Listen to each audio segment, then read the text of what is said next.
పెద్ద అడవిలో ఒక చిన్న చీమ ఉండేది.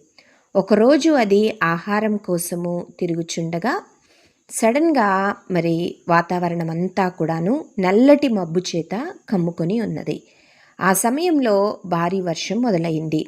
నీటి ప్రవాహం పెరిగి చీమ కొట్టుకుపోతుంది. ఎంత ప్రయత్నించినా బయటపడలేకపోతుంది.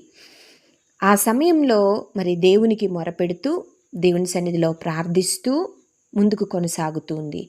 అప్పుడే ప్రక్కన ఉన్న ఒక పక్షి గమనించింది. చిన్నగా ఉన్న ఎంత ధైర్యంగా పోరాడుతుందో చూసి ఆశ్చర్యపోయింది. వెంటనే ఆ పక్షి ఒక చిన్న రెక్కను నీటిలో వేసింది. చీమ ఆ రెక్కపై ఎక్కి తీరానికి చేరింది.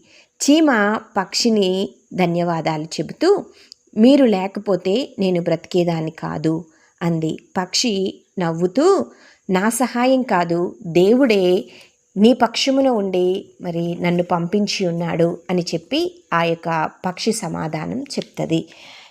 ఫ్రెండ్స్, ఈరోజునందు మనకు కూడా అర్థం అవ్వాలి. మన కష్టకాలమునందు మనము కూడా దేవునికి మొరపెట్టినప్పుడు ఆయన మన ఆపదలో నుండి దేవుడు మనల్ని విడిపిస్తాడు. ఏదో రకంగా దేవుడు ఒక సహాయాన్ని పంపించి మన ఆపదలన్నిటిలో నుంచి విడిపించిన సందర్భాలు ఎన్నో కలవు. అయినను ఇంకా మనం విశ్వాసాన్ని కోల్పోతూ మరలా పడిపోతున్న స్థితిలో మనం ఉన్నట్లయితే గనక ఈరోజునందు గమనిద్దాము. ఆపదలో దేవునికి మొరపెడదాము. దేవుడు ఏదో సహాయం మనకు పంపిస్తాడు, మనల్ని విడిపిస్తాడు. God bless you all.